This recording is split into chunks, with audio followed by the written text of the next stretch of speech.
Okay, Carl, can you hear me? Yes, I can. Okay, great. We're going to start right on time. I just received my text from Laura. So right at 7 o'clock, I'm going to kick it off. Just judging from your title, I have one question. I don't want to say too much in the intro. You're going to be focusing individuals more tactical information, not strategic and operation? Yes, essentially the theory behind this presentation is that Midway is one of the few battles, particularly in the mechanical age, where the on-the-spot decisions by individuals under the press of combat could actually turn the direction the battle was taking. Okay, great. So I was just thinking because I'll just give a quick strategic overview, only about a minute or so. I just wanted to make sure I wasn't going to step on anything. Thank you. Okay, great. So it is 7 o'clock. We're going to go ahead and get started. So everyone out there, welcome to our popular Date with Histories. Before the pandemic, we did these once a month. Now we are averaging almost 2 a month. We do them about every 3 weeks in this virtual reality world that we live in. And today we are, so excited and pleased to have a special guest from the USS Midway Museum in San Diego, California.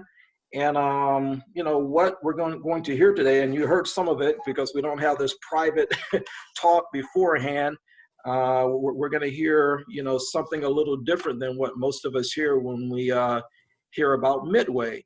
Midway being one of the turning points of the war, but to kind of put it in perspective for our 1st Infantry Division sisters and brothers out there, when the Battle of Midway happens in the summer, actually June of 1942, the 1st ID is just receiving their orders to leave their training site in Camp Blanding, Florida, on their way to Indiantown Gap. They have not even deployed. So when we talk about soldiers being among the first, this battle happens even before the 1st ID and soldiers who participate in Operations Torch and Husky in late 42 and the summer of 43. It is only 6 months after the devastating attack on Pearl Harbor, and it is only about 2 months after the fall of the Philippines and MacArthur goes to, leave.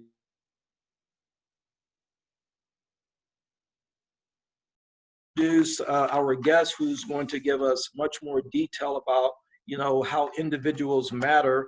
I want to take care of some housekeeping details. So first of all, most of you know that if you have a question, use the Q&A function feature and not the hand raising feature. And at the end, we're going to wrap it up and leave about 15 minutes.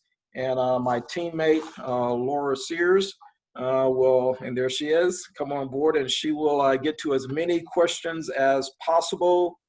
And so we also have been very fortunate not to have, I almost want to say we haven't had any, I think we had 1 or 2 small hiccups, but we haven't had any serious technological issues, but we apologize up front just in case we have one. I always hate to say that because I don't want to jinx us. But we're going to have another great program. So this is the part where I really do like to read the notes that I have in front of me so I can give you the exact bio of our speaker. So our speaker this evening is Karl Zingheim, and he is a staff historian, or he is the staff historian at the USS Midway Museum in San Diego, and he is also an adjunct professor at San Diego State University. So we have 2 great organizations getting the benefit of his scholarship out there on the West Coast. He's a 1986 graduate of the U.S. Naval Academy. And Karl, I have to slow down there because I was practicing and I kept saying the U.S. Military Academy, the U.S. Military Academy, but then I had to make sure we get the U.S. Naval Academy. He served with the amphibious forces, both afloat and also ashore as an instructor. Shortly after his tours of duty, he became an early advocate of the establishment of a naval museum aboard a retired aircraft carrier in San Diego. Man, I am jealous. So imagine being at the forefront of this museum and still there to share his knowledge with us. His service at the museum includes interpretive programs, onboard tours, education initiatives, and community outreach. Additionally, he is a founding member of the Western Naval History Association. So without any further ado, Karl, take it away, and we're looking forward to it. Thank you. Really quickly, Karl, before I kick you off, I just want to say a quick thank you and welcome to our teachers who are in attendance this evening. Just as a reminder, if you are an Illinois State teacher, you can apply for professional development credit.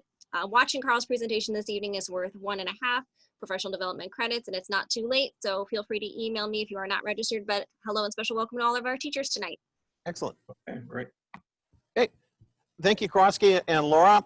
And first off, on behalf of our President and CEO, Mac McLaughlin, and the staff and volunteers of the USS Midway Museum, I extend our greetings to our fellow military museum enthusiasts and educators, and really appreciate this opportunity to reach halfway across a continent, even under our straitened circumstances, to continue our respective missions. But before I jump into tonight's presentation, I do have a special salute to the big red one. Back at you. Carry on. So tonight's presentation is going to be on a peculiar focus on the Battle of Midway. I wanted to come up with something that was just not another canned history presentation, but it's something that would have some personal applicability and would just be something that's a little bit out of the box when it comes to military history. One of the advantages of studying military history, by the way, is that amongst all the different genres of history, it is by far, at least in my humble opinion, the most detailed and complicated form of history to study. So the advantage in all of that is that you've got all kinds of nifty little stories that you could dig out and set up for any kind of presentation you have in mind. And that's exactly what I intend to do this very evening. So basically, the title is Individuals Matter, How the Battle of Midway Turned on Local Decisions. Okay, so I just need to be able to get the slide to come on. Just 1 second, we're gonna get a little bit of assistance here and carry on with the rest of the presentation.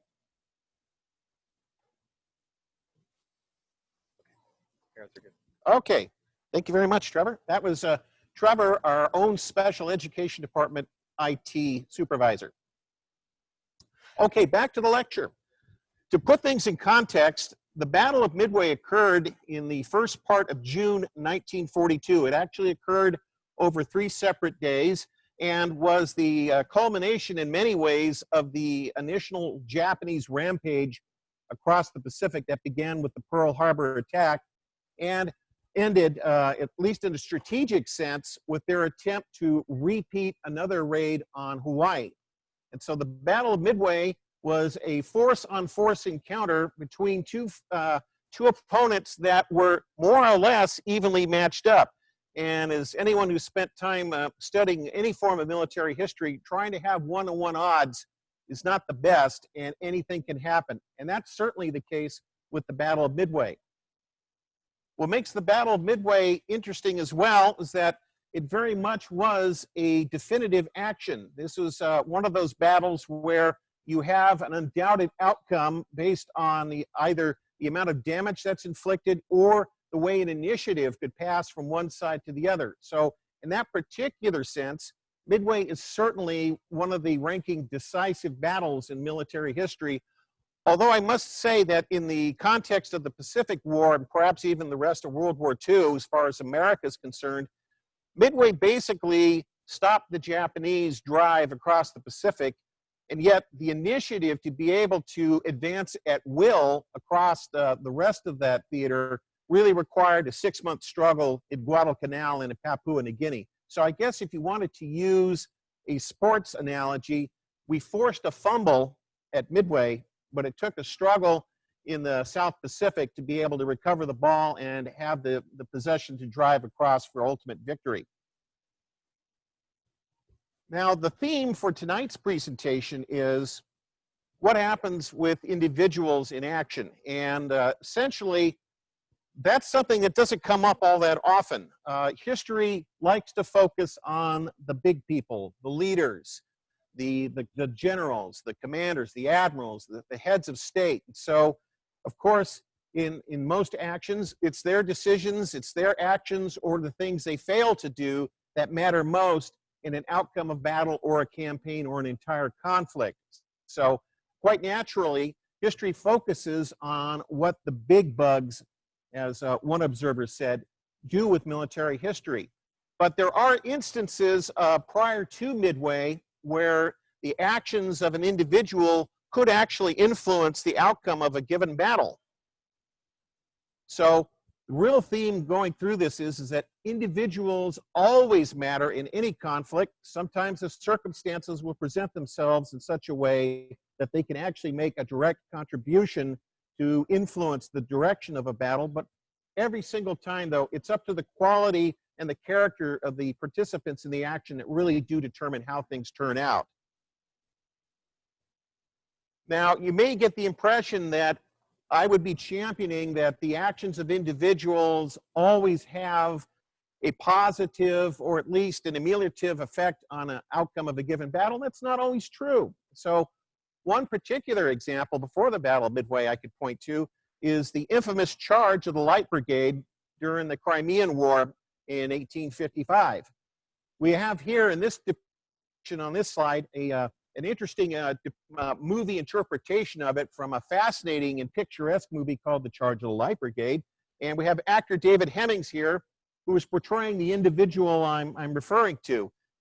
Essentially, what happened is that the Battle of Balaclava is that there is an instance of a need to recover some captured artillery pieces that the Russians had captured from the Allies. And so confused orders were given to this young officer, played by David Hemmings, to convey to the commanders of the respective elements of the cavalry brigade the British Army had in the Crimea. It's just that this individual either misinterpreted what the overall Army commander intended, or he was able to flavor what he was conveying to the cavalry commanders with his own interpretation of what the tactical situation was. But the upshot was he influenced the direction of the charge of the Light Brigade as part of the cavalry unit of the British Army. And so they go galloping off in the wrong direction, right into the teeth, of course, and famously into the Russian guns. So it's not always an outcome where an individual can make just the right decision at just the right time and turn the battle in your favor. Sometimes it can all go sour.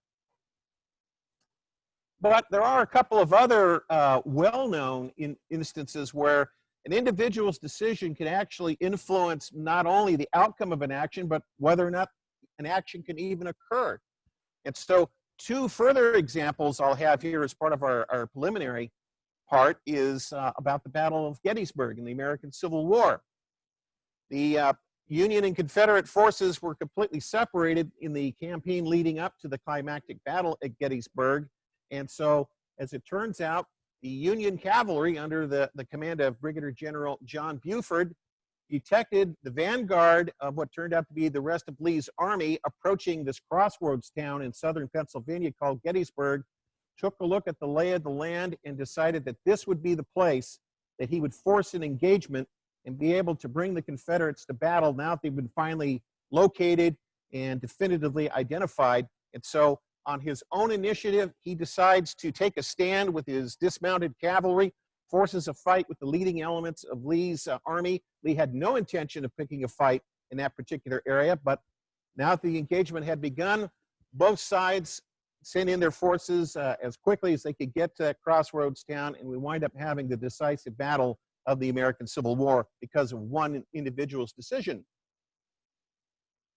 Of course, an even more spectacular example of individual initiative and having to make a decision on the spot under incredible stress is the final decision that the colonel commanding the 20th Maine Infantry decided to make as he was losing his grip on holding on to his position at the top of a little round top in the second day of the Gettysburg action. His men were exhausted.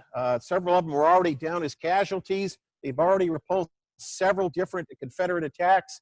So he decided that if he was going to save the day and also taking a keen appreciation for the state of the Confederate forces that were beleaguering his unit at the time, he ordered his troops to fix bayonets, and at the appropriate point, he directed a desperate charge downhill into the very faces of the Confederates who were trying to assault them. This unnerved the already overextended and exhausted Confederates, and they broke and ran, and basically that decided the struggle for Little Round Top. But it all came down to his, Colonel Chamberlain's, individual initiative and the decision to make a desperate final counterattack with whatever he had left. So this then is the vein in which I'm going to be approaching how individuals on the American side contributed to the development and the outcome of the Battle of Midway 1942. The first of the individuals that we're going to be taking a look at is a relatively junior officer, Lieutenant Commander Joseph Rochefort, whose role was as a cryptanalyst. A cryptanalyst is really someone who works with enemy communications either through direct code breaking, and unfortunately for the Battle of Midway, a lot of documentaries and other treatments in history tend to oversimplify the work of the cryptanalyst by describing it as code breaking. It really wasn't anything of the sort. We'll get into a little more detail on that. But basically his job was to listen to what the enemy was doing with their radio communications, observe what they were up to as a result of those, and then make determinations on what they were going to do next. So that way, his boss, the Commander-in-Chief of the Pacific Fleet, could be able to make appropriate counter moves.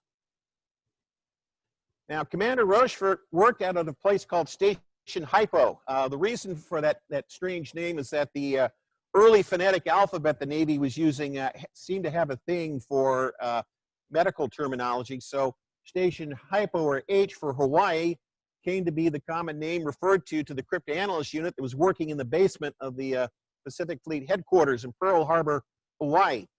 Now, this unit was actually descended from unofficial eavesdropping that individual Navy radiomen had been making with Japanese radio transmissions since at least the 1920s.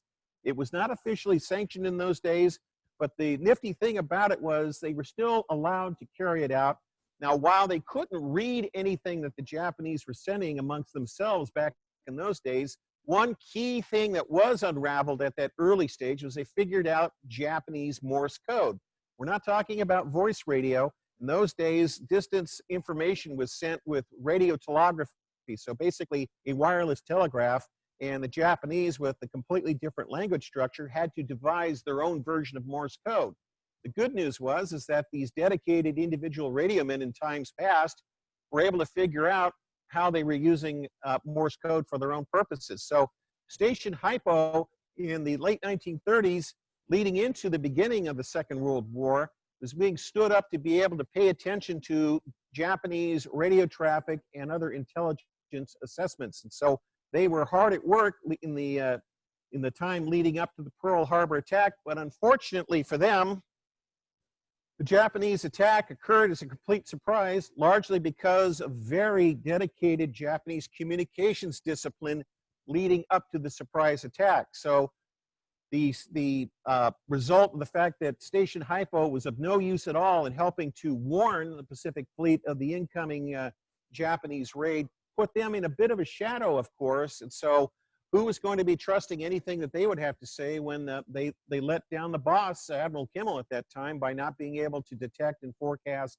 the impending Japanese attack on Hawaii?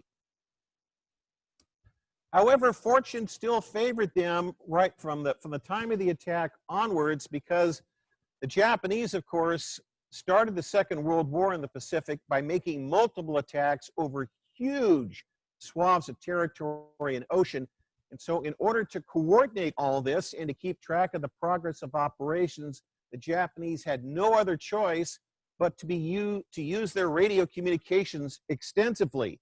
And so they're sending out information that goes to these giant towers that are located all over their empire, broadcasting out into the open atmosphere. So the upshot with that is that our eavesdroppers in various stations, including Station Hypo in Hawaii, are able to keep track of who's calling whom. So they were pretty much able, after a while, to deduce what station's calling which other station, what command is talking to some other subordinate command, and so on. And as time went on in these early weeks and months of the Pacific War, figure out what kind of operations usually followed from the communications of specific stations talking to specific stations. This does take time, and it also takes a tremendous amount of dedication to keep track of all these moving pieces in this complicated three-dimensional jigsaw puzzle, but that is precisely what the Station Hypo personnel did. And so, by the time the Japanese are getting ready to make moves against resuming their moves against the eastern part of the Pacific, Station Hypo and other elements of the U.S. Signals Intelligence Service are able to figure out, with a broad degree of success, what the Japanese moves are likely going to be. And of course, at this stage of the war, it couldn't have been more critical. Now, one other interesting thing about the coding part here is that this is long before we have any kind of electronic encryption. So in fact, this war is really the beginning of the electronic age, especially in the defense applications. So that meant that because when you're tapping out on radio telegraphy, it means anyone, including the enemy, tuned to the correct frequency is going to hear exactly what you're sending. So that meant, of course, to protect the secrecy of your contents, you have to encode your messages, and that meant manual encryption. Well, the problem with that is, of course, is that there are only so many ways you could cover up a message. And if you're transmitting thousands and thousands of times, as the Japanese are in this conflict, you're going to be able to detect patterns and be able to make some deductions. And so you wind up then having approximately a 10% decryption rate for Japanese naval traffic. Now, that's really not a heck of a lot, but when you throw it in with the fact that with the signals intelligence that's really going on, you're figuring out who's talking to whom, how often they're communicating, being able to deduce what kind of operations usually follow, learning their operational routine, and then on top of that, we can give you a 10% plain language decryption on that. Talented people can start to put together a pretty interesting picture, and that's exactly what happens with the time we get to the beginning of May 1942. So with the Japanese rampaging all across the Pacific on their own, and with their severe reaction to the Doolittle raid, where Army B-25s were flown off the carrier Hornet in a surprise, frankly, propaganda gesture against Tokyo and attacked the home islands on a one-off mission, the huge increase in Japanese radio traffic, particularly amongst naval forces at the last minute, this is the middle of April, turned out to be quite a boon for the signals intelligence crew over in Hawaii. And so, getting back to the individual, Rochefort, the head of Station Hypo, had one natural talent that he really played to the fore in the time leading up to the Battle of Midway, and that's the fact is that he had a tremendous recollection for arcane detail. Imagine having such a stressful job like that with all kinds of people working for you, and how could the stakes get any higher for someone at that position? And being able to have instantaneous recall of really tiny details. What I'm referring to here is the fact that there was some question as to what this AF target was in the Japanese map coding nomenclature, and as it turns out, Rochefort happened to remember a passing reference made in a Japanese aerial reconnaissance mission with a long-range aircraft some weeks before, mentioning that he was in proximity to AF. Now, they had no idea exactly where this aircraft was, but he was able to make some deductions and to reason out that AF was probably the Japanese designation for the end of the Hawaiian Islands at Midway Atoll. So that's just a famous example of where an individual who had some natural talents was able to bring them to bear on an immense military problem.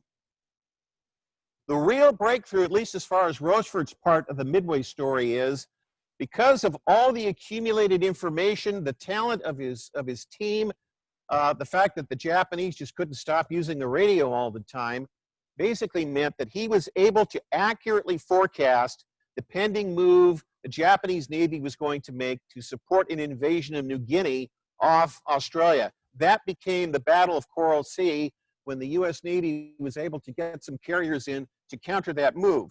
Why this turns out to be so significant for the Battle of Midway was that his successful forecast of what was going on that eventually became the Coral Sea battle absolutely convinced his superior, Admiral Nimitz, that the Station Hypo people were for real and they really could produce the goods.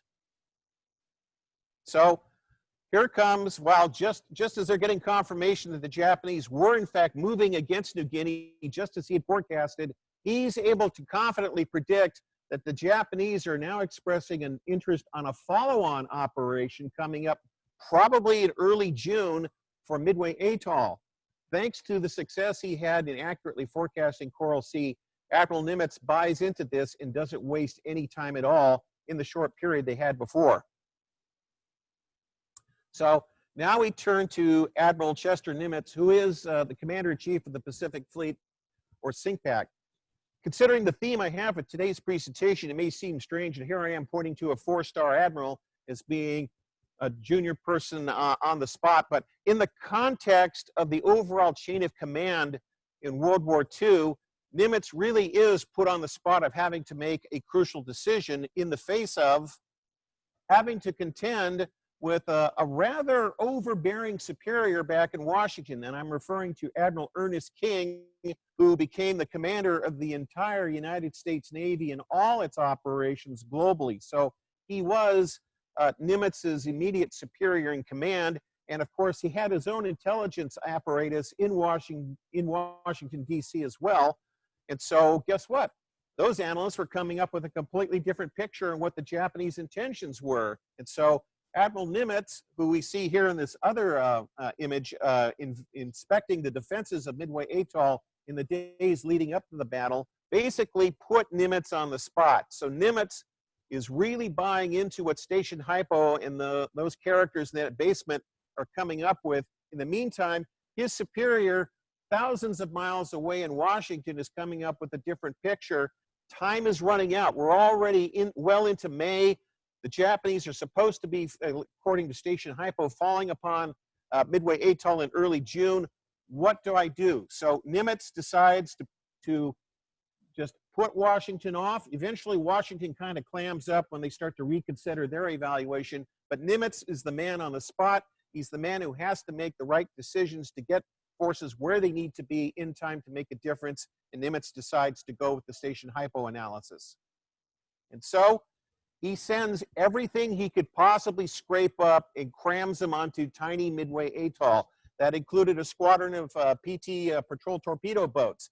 It included getting as many spare aircraft as he could find in Hawaii from all the services. He's got Navy aircraft there. He's got Marine Corps aircraft. The Army Air Forces contribute. So he's betting everything. He's betting the house that the Japanese are going to be falling upon Midway, which is located 1,100 miles away from Hawaii itself, all based on what Rochefort says. It also meant taking a badly damaged aircraft carrier, the Yorktown, which had fought at the Battle of Coral Sea. She comes limping back into Pearl Harbor, and here's an actual image of her in dry dock, undergoing repairs while the salvage of the battleships at Pearl Harbor is still going on around her. And he decides to throw the entire yard force to work on the Yorktown. She had several months worth of damage that needed to be properly repaired. He gave them 3 days. And so they dropped everything else they're doing. They crowd aboard the Yorktown, and they perform a minor miracle in getting her patched up enough so that she'd be able to fight again at Midway in just enough time.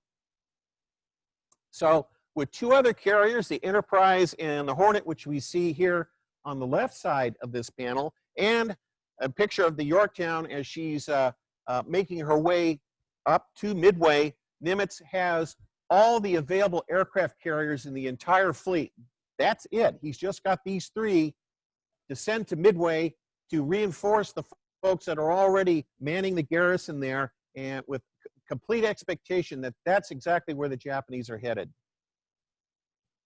Now, the battle does indeed develop largely as the Station Hypo crew had predicted. The Japanese showed up on the date specified from roughly the direction that they predicted. And as it turns out, the U.S. forces were there in just the right time to launch an ambush. So the next individual that we focus on that climactic morning of June 4th, 1942, is Lieutenant Commander John Waldron, who is the commanding officer of Torpedo 8. One problem that the U.S. had was the fact that we couldn't keep complete minute-to-minute track of what the Japanese were up to. So we had to be able to make guesses on where the Japanese would be. Where this is of interest for Waldron is that basically one guess could be as good as anyone else's. And so in the moments before they had to climb into their aircrafts spotted on the flight deck of the Hornet, Squadron Commander Waldron got into a heated argument with the captain of the Hornet, Captain Pete Mitcher, who later went on to be a famous admiral commanding aircraft carrier task forces in World War II. And in those days, there was a huge debate as to who really controlled an aircraft carrier's aircraft. Was it like a traditional ship where the captain of the ship is in charge of all the weaponry, or should it be devolved upon the commander of the air group? And in this particular case, that's the other gentleman in this slide, Commander Stanhope Ring, who is the commander of all the squadrons aboard the Hornet. Captain Mitcher had his own idea on where the Japanese would be by the time the aircraft would make the several hundred-mile trip to get to their destination. Waldron disagreed. Instead of thinking that the Japanese would be more towards the west, he predicted that they would be more to the south, closer to Midway Atoll. So problem is, you've got an 04 lieutenant commander, the equivalent of a major, having a pointed tactical argument in the middle of battle with a Navy captain, or the equivalent of a bird colonel. How do you think that was going to turn out? So, and poor Commander Ring is stuck right in between. So who are you going to side with? So eventually Commander Ring sides, of course, with the captain of the Hornet, and Waldron is outvoted and is basically ordered to carry out the mission as directed. Now, the reason there's such a disagreement going on is that the Navy's slow lumbering reconnaissance aircraft is a flying boat called the PBY Catalina.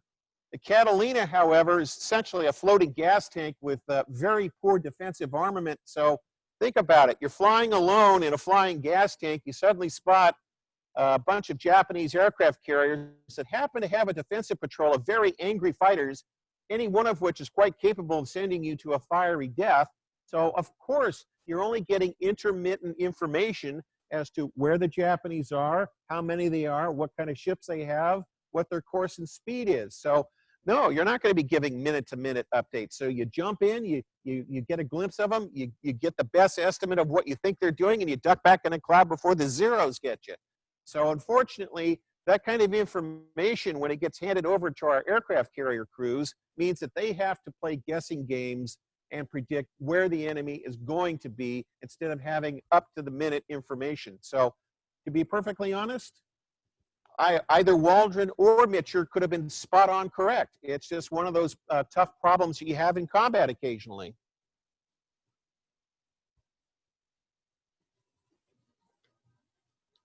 So the Hornet Air Group launches, and one problem that American carrier groups had at this time was that the aircraft they were operating, fighters, dive bombers, and torpedo planes, had widely varying performance characteristics. So as it turns out, the fighters and the dive bombers coming from the Hornet are flying at a much higher altitude at a higher cruising speed.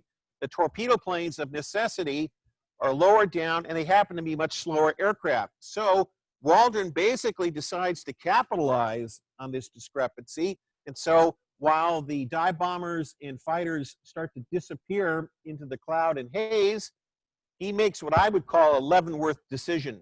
What I mean by that is, you make a spot decision in a critical moment, you're either going to be rewarded, perhaps promoted, or you're going to go to Leavenworth. There's no in between. And so Waldron decides, look, I think I've got a better idea where the Japanese are, and on his own initiative, now that he doesn't have line of sight connection with the rest of the Hornet Air Group, turns his men to the left and heads more towards the southwest, where he thinks he can find them.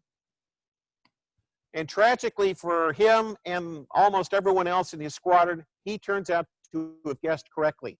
The rest of the Hornet air group, the dive bombers and the fighters, head due west and find nothing but empty Pacific.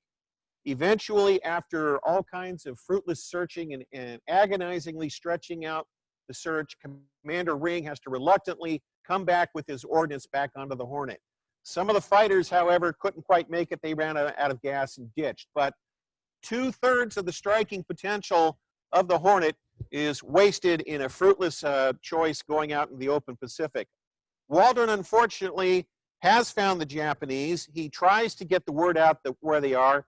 Nobody else can hear him. His aircraft are completely unescorted, and they're meat on the table for the Japanese fighter response. And one of the other problems, too, of course, is that the Devastator is really an aircraft that's just not in its prime any longer. It had to fly rather slow, very low to the water to drop the torpedo, as this image shows. And so that really set up their vulnerability in air-to-air combat against the Zero fighters. The other photograph is a group picture taken just before the Battle of Midway of all the pilots of Torpedo 8 flying from the Hornet that day. And in the back row, the third gentleman over from the left is Commander Waldron. And in the front row, kneeling, the man who's actually in the center amongst the 7 of them is the only man of the 15 pilots and the 15 rear seat gunners who actually survived the battle. The rest of them were shot down and lost in their desperate attack. Now, one other advantage, though, that occurred from this attack was it helped contribute to the ongoing drama the Japanese were facing with sporadic but seemingly end-to-end airstrikes. The air groups, various services operating from Midway Atoll had conducted their own attacks as best they could. There was little inter-service cooperation there. So that meant the Japanese, as soon as they finished dodging one set of bombs, suddenly found themselves being attacked from another quarter. Guess what? Waldron's timing meant that he showed up pretty much while the Japanese are trying to pull themselves back together from enduring all of the Midway Atoll attacks. And now they have to bob and weave and dodge and have disarray with their formation and not get on with getting their aircraft rearmed to attack the recently discovered American aircraft carriers.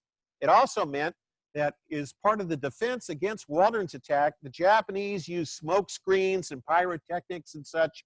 That attracted the attention of another searching torpedo squadron from the Enterprise. And so just as Torpedo 8 was being finished off, Torpedo 6 shows up and the Japanese are off to the races yet again. So it's kind of a bizarre way of how things worked. In fact, it's kind of like the Battle of Antietam, where it's all kind of episodic, where you have one attack linking to another attack leading to another set of consequences. So in this instance then, Waldron made his own decision. He based it on his own intuition, his own assessment of the situation, and this time it actually had some tactical results.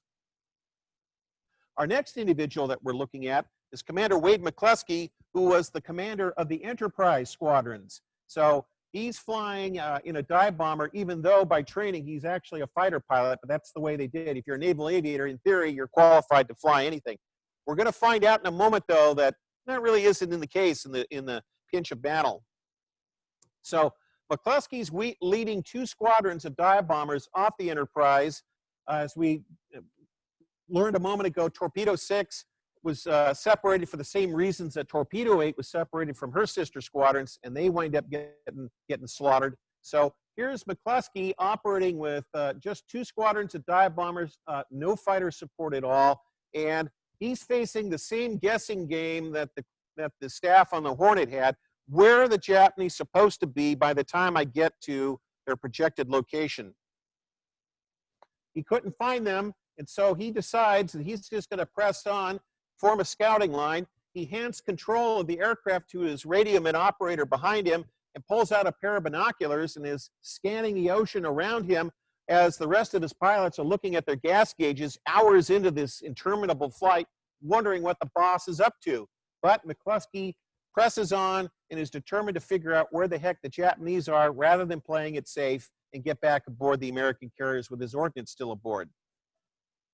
Well, you can hear this a lot in the Battle of Midway. As luck would have it, an American submarine had earlier tangled with the Japanese task force, and so the Japanese were keen on keeping that submarine down, and they left behind a destroyer to keep flinging depth charges at her so that she wouldn't be able to surface and give a radio report or pose any other kind of threat.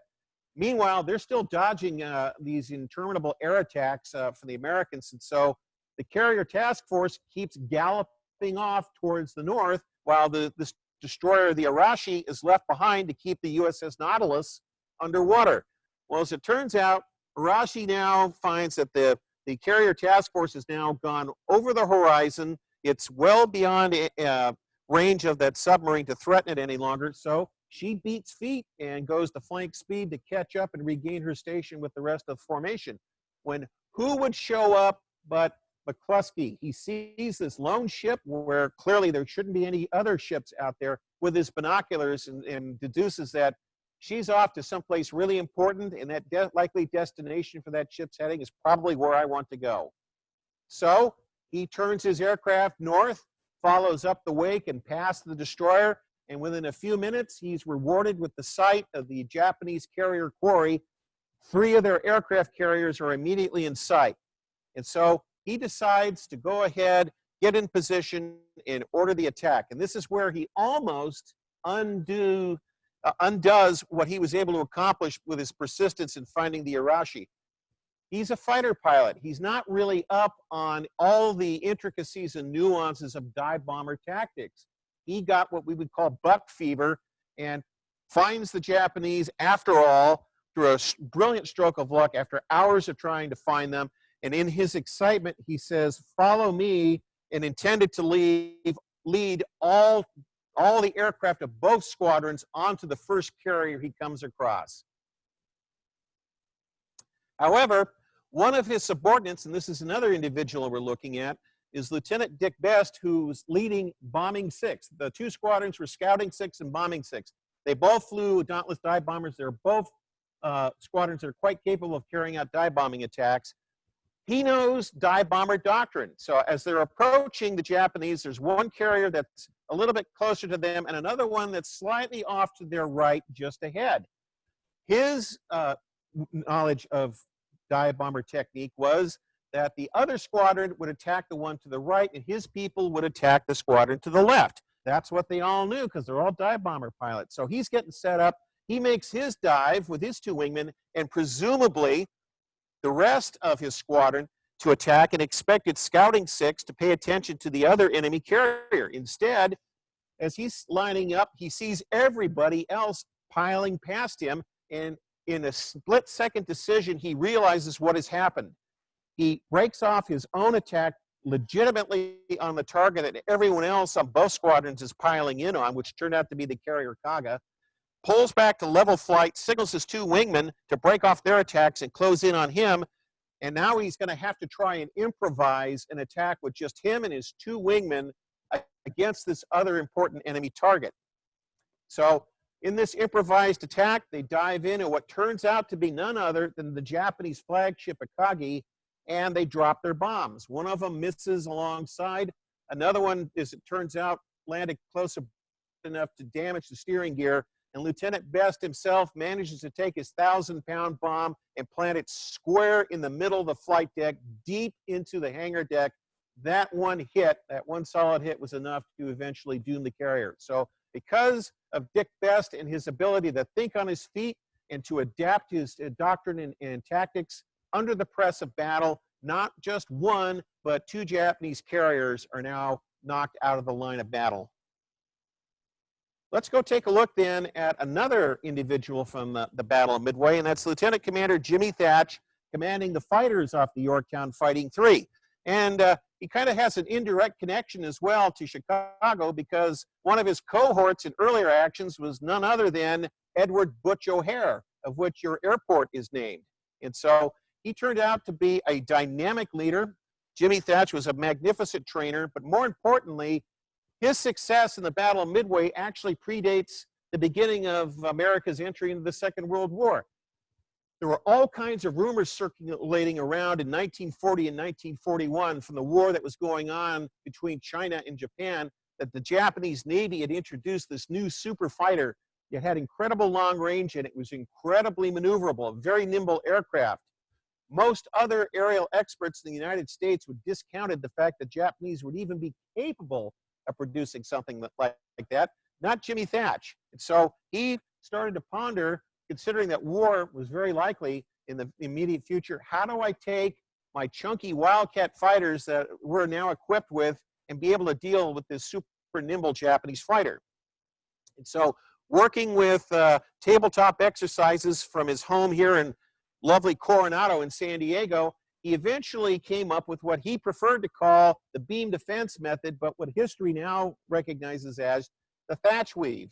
Instead of having his planes in tight formations, he would have his aircraft fly in defensive pairs. They would separate a considerable distance, wingtip to wingtip, quite a way, so that way you could actually turn your head in the cockpit and see behind your wingman, and he could do the same thing for you. So having the two aircraft out to where they're mutually watching each other's tails meant that if an enemy, like a Zero fighter, got behind you or your wingman, you would then produce this maneuver where you would turn in towards each other, in modern parlance, dragging your enemy. And the nifty thing is, Navy fighter training, unlike Army fighter training at the time, Navy fighter training emphasized deflection shooting. Deflection shooting is basically hitting a crossing target instead of being neatly behind someone the whole time. That rarely happens in real dogfights. And so the Navy emphasized deflection shooting and making that snapshot to hit a fleeting passing target. So as you're dragging your opponent in this weaving method, the opposite number would be able to have a split-second chance to engage the enemy and knock him down when he wasn't expecting it. So at Midway, Thach is has a portion of the squadron with him. He's escorting the Yorktown's aircraft coming from a slightly different direction in the Battle of Midway. They're making their attack, especially Torpedo 3, against the 4th Japanese carrier, which had been considerably separated from the rest of them.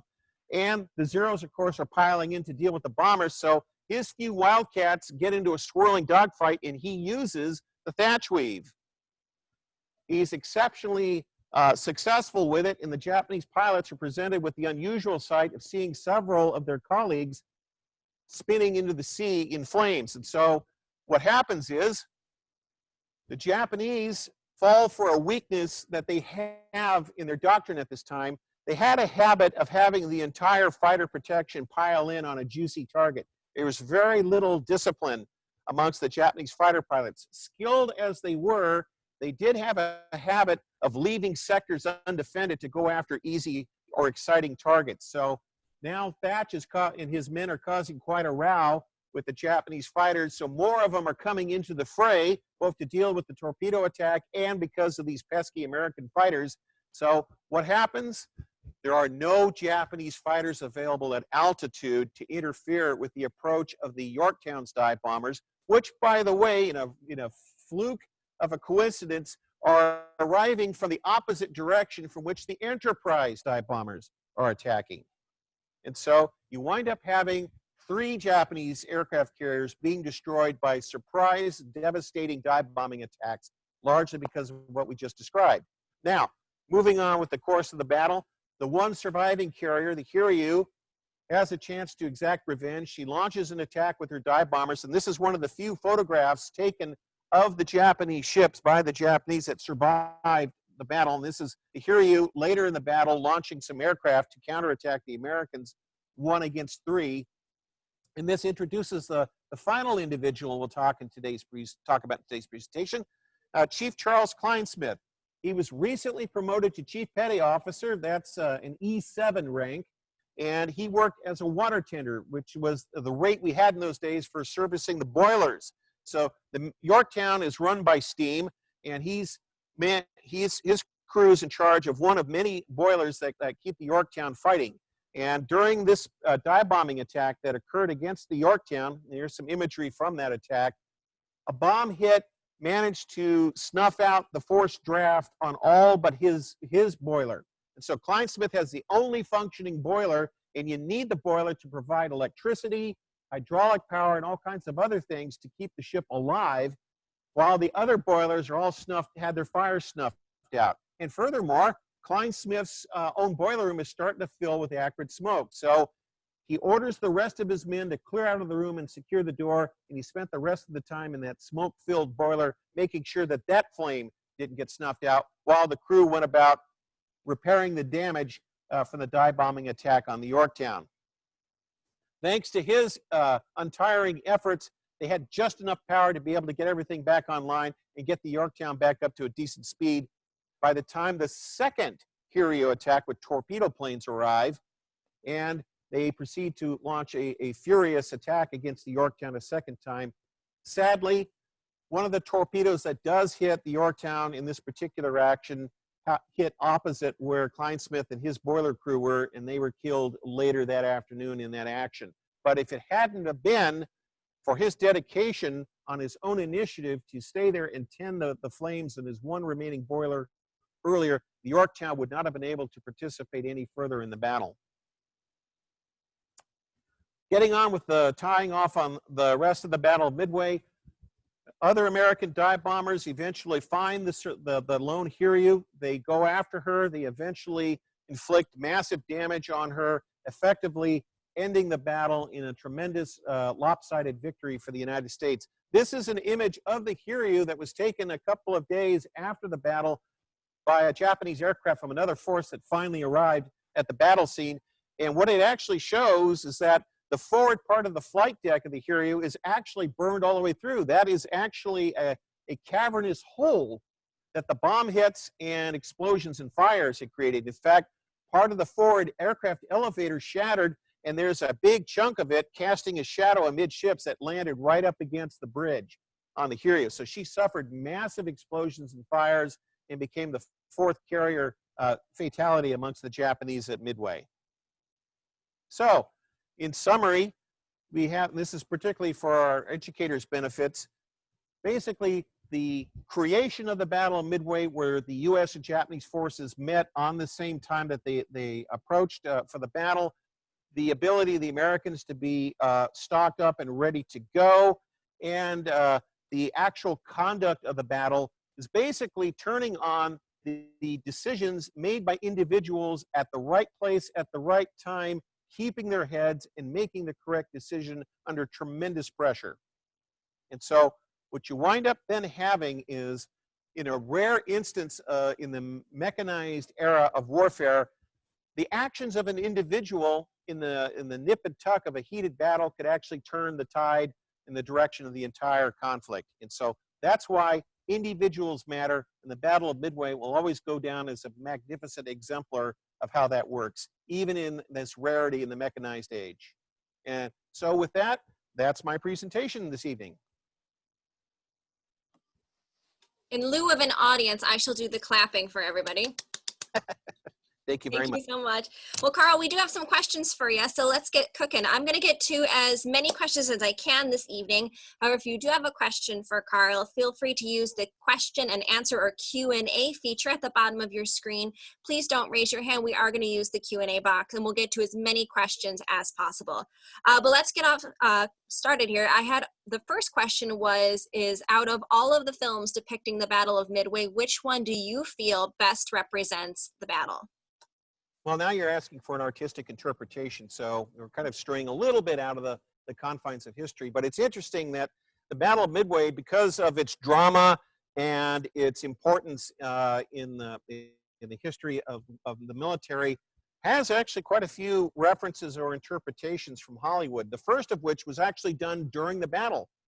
Movie director John Ford had a Naval Reserve Commission, and amongst all the other equipment that Nimitz was sending as quickly as he could to Midway before the Japanese came, he decided to take Ford and a cameraman and send them up to record what was supposed to be this upcoming battle. So John Ford is actually filming the Japanese attack air raid that occurred in the early part of the battle, and had some magnificent color footage of all that, as well as the activities of the Marine garrison and all that.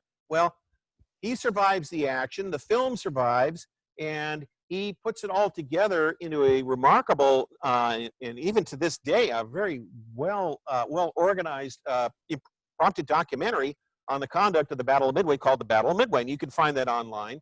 And so it's actually received film treatment even while the war was still going on. Another interesting reference to Midway was now a little known film called Task Force that was kind of a fictional depiction of the setup for Midway. But there are really two films that directly deal, at least in American cinema, with the Battle of Midway. One, of course, is Midway, that was filmed in 1976, starring Charlton Heston and Henry Fonda in his second turn as Admiral Nimitz. He had portrayed Admiral Nimitz in Harm's Way, a fictional story of the Pacific War. And that one, unfortunately, was a film that really had a tight budget.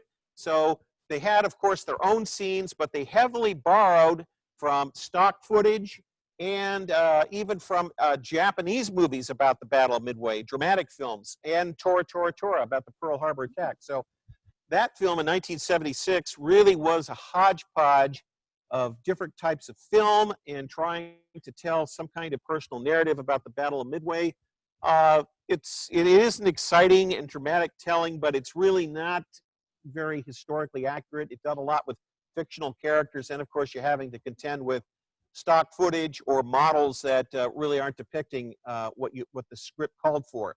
Now, many of you are probably aware that last autumn Hollywood released another Midway film, and we had a chance to see it here in a special screening back in November. And my take on it was much more respectful of the historical material. I was particularly taken with Woody Harrelson's portrayal of Admiral Nimitz, a very restrained performance. Lots of wonderful CGI action, although being a stickler for military history, when you're using CGI technology, you have complete control of the imagery. You're not having to force yourself with stock footage. So there are lots of things to nitpick about, incorrect insignia, or a raid on the Marshalls atolls and they had towering mountains. I don't know how that happened. So yeah, you have all kinds of little nitpicky things, but overall a very entertaining film. But we really still haven't seen a dramatic depiction, in my opinion, of the Battle of Midway faithfully reproduced in film. All the more so because a few days later, I saw that magnificent war film, 1917. So good. Did a heck of a lot better job with the treatment of its subject matter, in my opinion. Perfect. Well, we have a lot of questions coming in, Karl, so we're going to try and get to as many as possible. Karl, do you know of any contributions of Japanese-American military intelligence soldiers who worked towards the encryption of code breaking for Midway or at Midway? Well, it wasn't so much working with decrypts as a few Japanese Americans in the service were sent to the Pacific for obvious reasons. The bulk of them were sent, of course, where they fought magnificently in the European theater, but they were there basically as translators. They would be there to be able to take a look at captured Japanese documents and be able to make quick and accurate translations, because Japanese and English are about as far apart in organization and interpretation as two languages could get. They were also quite useful in trying to talk to live Japanese to either induce them to surrender, to try and talk Japanese civilians down from committing suicide, or an interrogation of Japanese prisoners. So for the most part, the use of Japanese Americans in the Pacific theater was in a tactical intelligence capacity, not really so much in a cryptology type of manner. Perfect. Was there any actual landing of Japanese soldiers on the island of Midway? And if not, how close and how many soldiers might have landed? Well, the Japanese intended to make quick work of Midway.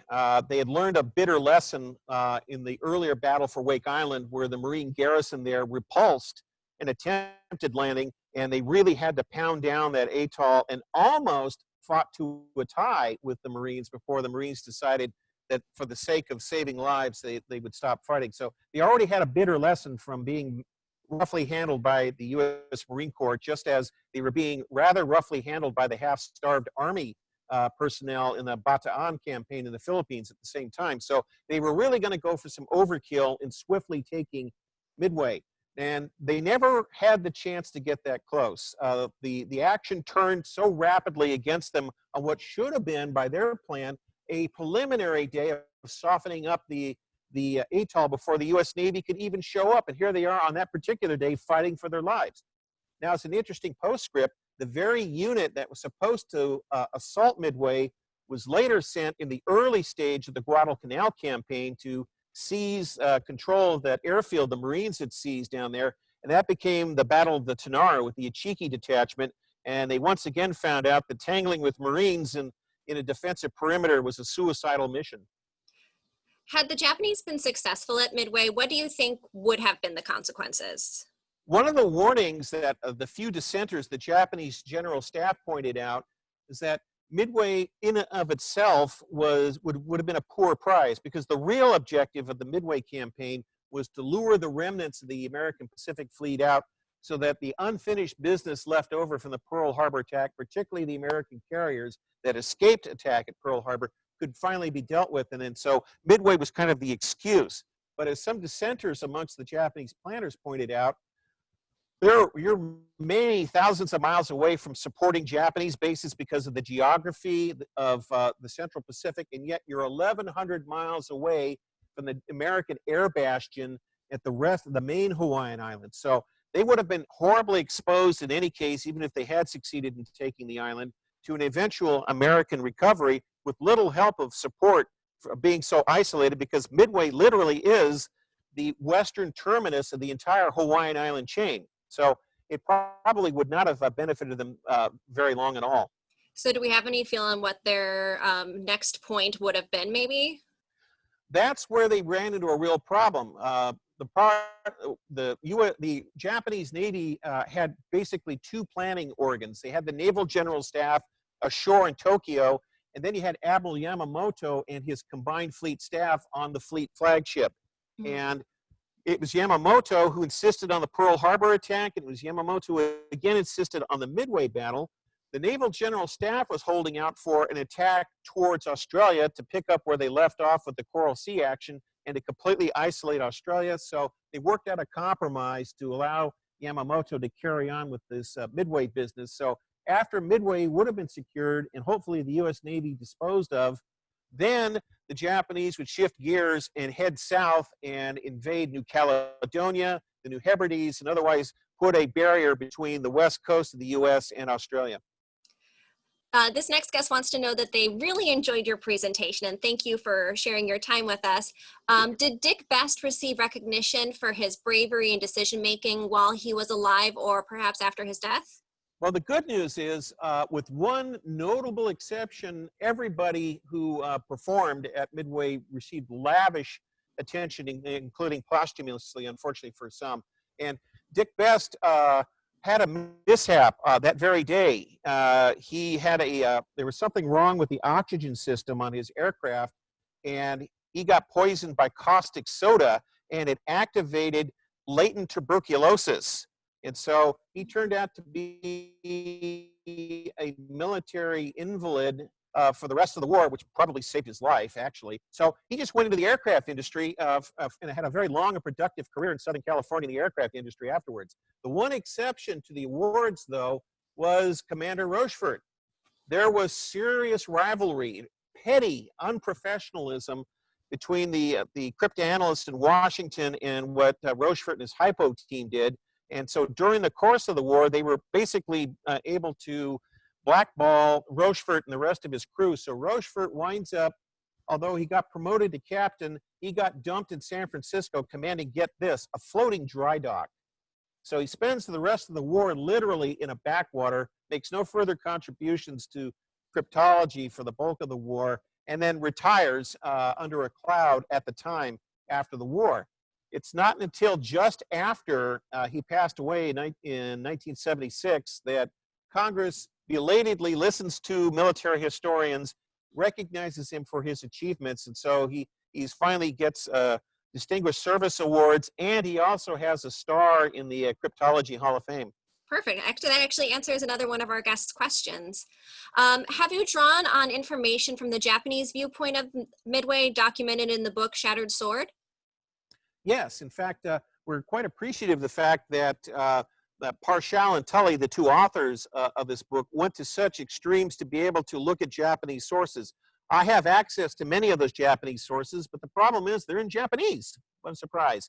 And I made it something of a hobby to punch through kanji dictionaries to try and decipher these Japanese works. So it's fantastic that they mortgaged their houses literally to pay expensive translators to work with all that gear so they could be able to tell exclusively the Japanese story in a very detailed and authoritative way. And so they really performed a tremendous service to historiography by going to such lengths to produce that work. Thank you. We had a couple guests ask about that book in particular. Are there any American female individuals who are unsung heroes of the Battle of Midway? Well, this is an interesting cultural question because we're talking 1942.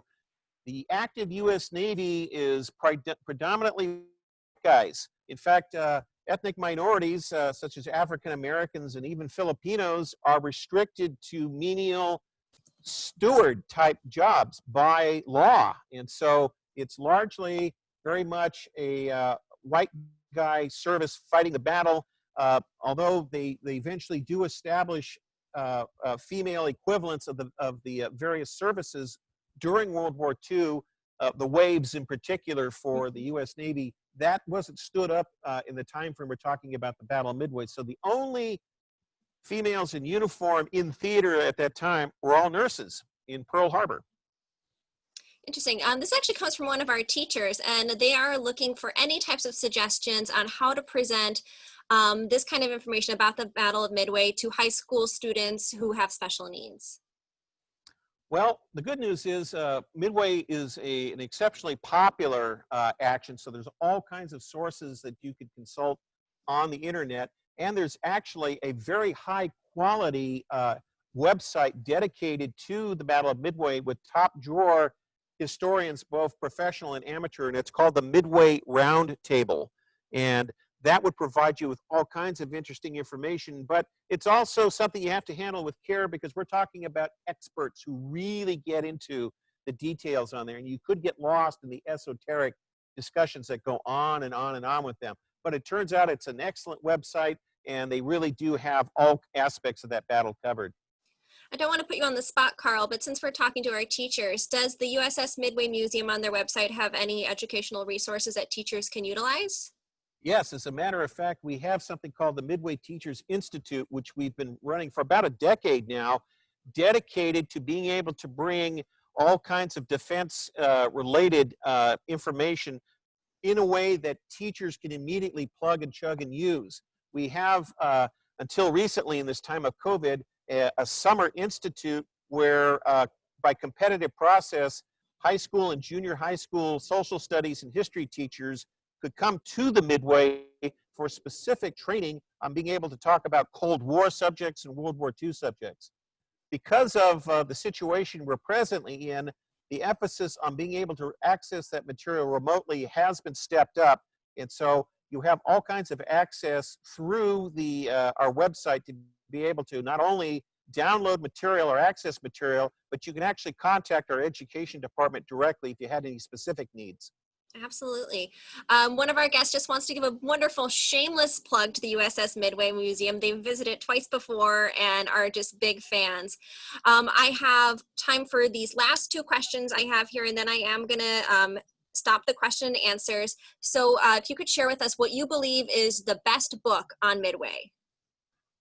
Well, the wonderful thing about Midway is that it's attracted a lot of skilled, not only historians, but authors. And so there aren't that many that are real dogs. So for instance, one of the older ones is still one of the better ones as a read because it really does go into the actions of individuals. And that is Incredible Victory by the late great Walter Lord, who was a master at extracting wonderful human interest material from interviews. He did magnificent work with the Titanic in one book, the Pearl Harbor attack, and so on. So Incredible Victory by Walter Lord, despite being more than a half century old, is still an excellent title. The Dr. Prang and his assistant, who had collected immense amount of information on the Pearl Harbor attack and, of course, on Midway, because they were part of the occupation forces that debriefed and interrogated former Japanese naval personnel, wrote another work that was published posthumously called Miracle at Midway. It's also a wonderful complement to Walter Lord's work. Another one that I found to be really nifty from a professional historian's point of view, and it also points to the democratic nature of our history profession, because you don't have to be someone with a history degree or a paid historian to write quality history, is one by a gentleman named Isom, I-S-O-M, and I believe it's called Decision at Midway, but it's about examining the controversies surrounding Mitcher's decision and the cover-up that he conducted on making a bad call, and other aspects of the battle that have received short shrift, or people were condemned by the conventional thinking of the battle. And he makes very persuasive cases where, with these individual actions, that shouldn't be the case. Not surprising when you consider that Mr. Isom is actually an attorney. So those guys have training in picking apart the facts and putting them together to present different aspects. Wonderful. This will be our last question tonight, but if you have a question or if you think of one later this evening, do not worry. In your invitation to this presentation, you have my email, lsears@fdmuseum.org. And if you send me a question after the fact, I'm happy to reach out to Karl, and I'm sure he's happy to answer any questions afterwards as well. But here's our final question this evening. What was the total loss of aircraft for US and Japan? Oh, geez, yeah, I'm one of those who really doesn't like tabular data. I'm not one of these guys who likes to rattle off figures and such. So unfortunately, I can't give you precise answers, but I do like putting, however, such things in context. Because of the forewarning that we had about the impending Japanese attack on Midway, we basically outnumbered the number of aircraft the Japanese brought with them with their ships. Between our 3 aircraft carriers and all the other combat aircraft that Nimitz crammed onto Midway's tiny airfield, we actually outnumbered the Japanese, I think, by about a third in combat aircraft capacity. However, that being said, there was a bit of a quality difference in the air crews. The pilots flying from Midway, for the most part, were rather green and flying aircraft that were somewhat inferior. On the other hand, pilots flying from the Enterprise and the Yorktown were amongst the very best military aviators America had to offer at that time. So the casualty rates amongst the flyers and the aircraft were actually quite high. And of course, the Japanese lost all their aircraft because all their carriers were sunk. Another aspect to talk about on casualties is that there was a misnomer that was put out by earlier histories that one of the reasons for the downfall of Japanese aviation during the Second World War was that they lost a lot of pilots at the Battle of Midway. That's not true at all. And that's something that's also explained very thoroughly in Shattered Sword, is that the pilot losses were actually relatively low. Where the fatal casualty numbers was in the number of mechanics that were trapped on these flaming and exploding hangar decks that couldn't get away.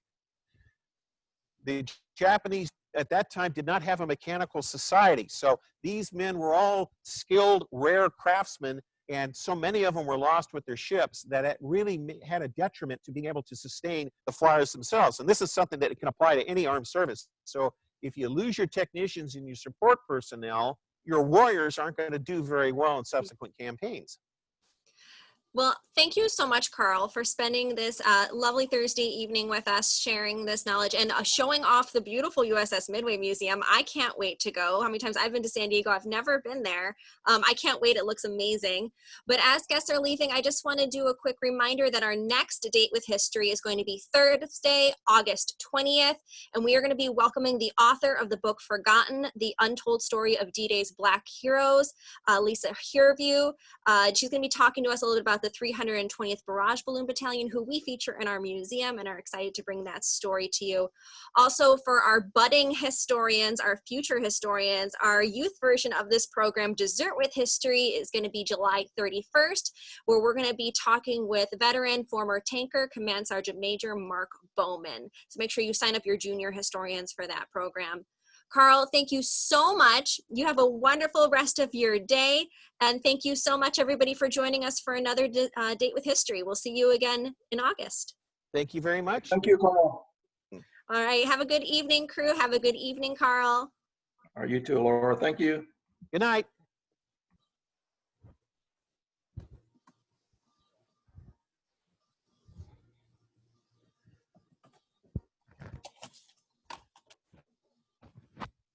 righty.